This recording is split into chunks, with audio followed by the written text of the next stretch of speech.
बातमी पंढरपूरच्या विठ्ठल मंदिरात हिंदीमध्ये पूजा घातल्याचा दावा केला जातोय। 30 ते 35 कुटुंब मराठी असताना एका कुटुंबासाठी हिंदीत पूजा घातली गेली आहे असा दावा राहुल सातपुते या नावाच्या व्यक्तीने ट्विट करत केलाय।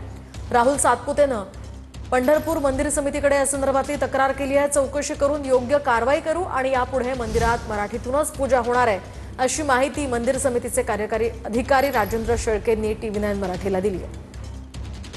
दरम्यान या संदर्भात माहिती देण्यासाठी स्वतः राजेंद्र शेळके आपल्यासोबत फोन लाईनवरून जोडले गेलेत। राजेंद्रजी, स्वागत आहे आपलं TV9 मराठीमध्ये।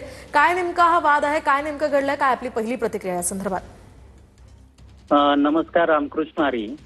आपल्याकडे ज्या विठ्ठल आणि रुक्मिणी मातेच्या तुळशी पूजा होतात त्याचे सर्व जे स्रोत आहेत, स्तोत्र म्हणतो आपण, विष्णुपद स्तोत्र असतील किंवा संकल्प पूजा असतील, त्या सर्व संस्कृत मधून असतात।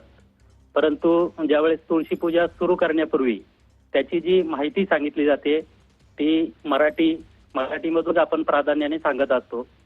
परंतु 9 ऑगस्टला एक अमराठी कुटुंब, ज्यांना मराठी समजत नव्हतं, त्यांनी तशी विचारणा केल्यावरती त्यांना हिंदीमधून सुद्धा त्याची माहिती सांगितण्यात आलेली आहे। परंतु सर्व ज्या पूजा असतात आपल्या त्या मराठीतूनच होत असतात आणि ज्या ठिकाणी श्लोक वगैरे आहेत ते सर्व संस्कृत मधून, कुठली हिंदीमध्ये आपण कुठलीही पूजा करत नाही।